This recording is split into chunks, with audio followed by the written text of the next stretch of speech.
Hi, boys and girls. Today in Social Studies, we'll be finishing Chapter 2, Lesson 4. Let's get started. On this very first slide, you're going to see some things that we attribute to the Native Americans. First, you see corn up there. Corn was a very important crop of the Native Americans, and they taught us a lot of different ways to use it and to be able to sustain their lives. You also see some other vegetables there, pumpkins, squash, all kinds of things.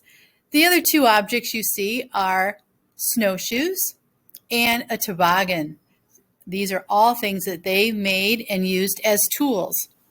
So you're going to be listening and watching this slideshow, Chapter 2, Lesson 4, Part 2, and then you're going to complete some questions on slide 5.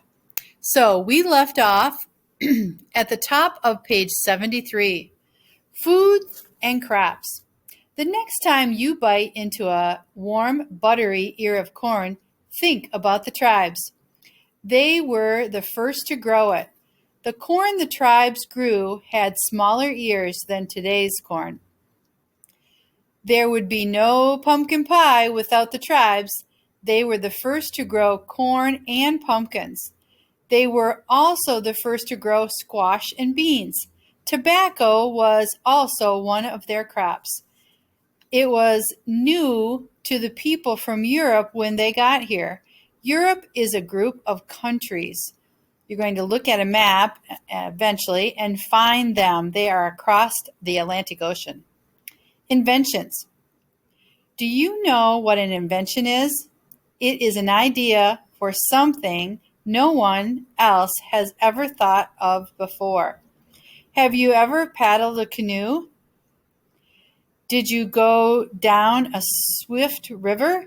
The tribes invented that type of boat. Michigan's first people spent years learning how to make them just right. It was hard to walk in deep snow. Have you ever tried it? When there was deep snow, the Native Americans had a way to walk over it. They invented the snowshoe.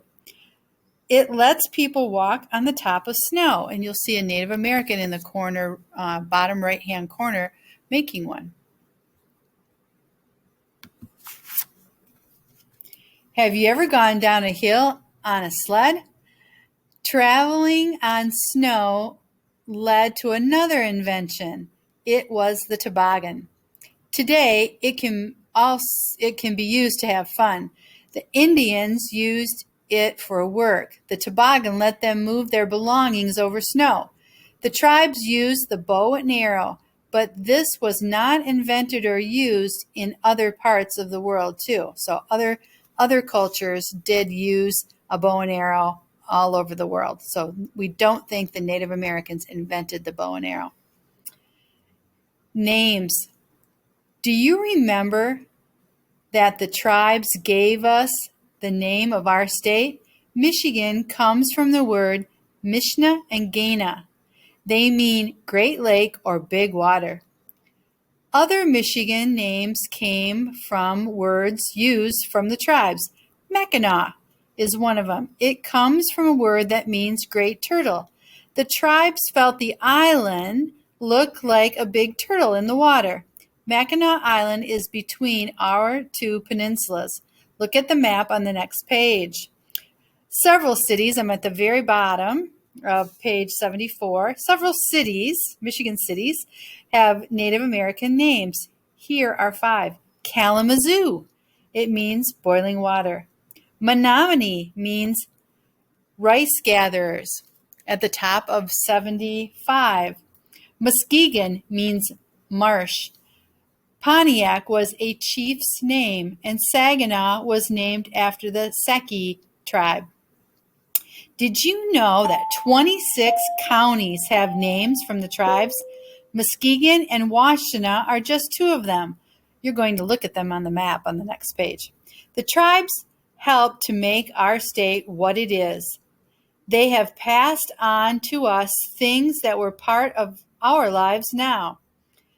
They have shared their legends. They have shared their foods.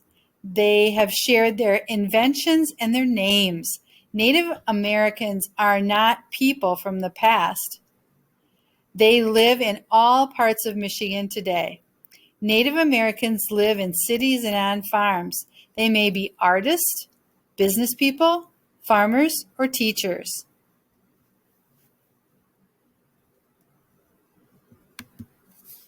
And the very last page here, that is a map of the Upper and Lower Peninsula. And please notice the compass rose on the center of the page.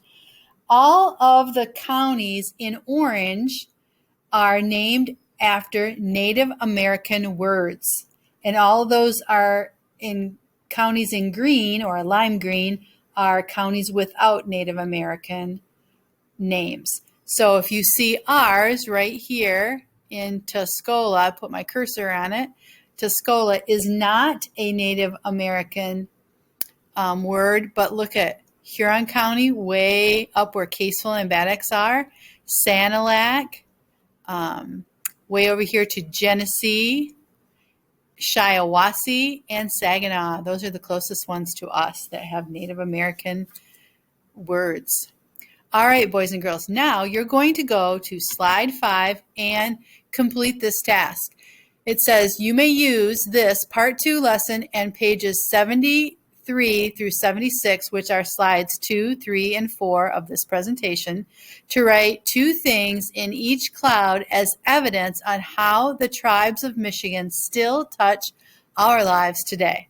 So 2 inventions, 2 names that come from Native Americans, 2 foods that they first grew that are important to us still, 2 rules to live by, 2 things you might want to mention there, and 2 legends. We read about one in the last lesson, the legend of maple syrup, and then we read about one in this lesson today. See if you can remember that one. All right, and get it written in there under legends. All right, that's all for now.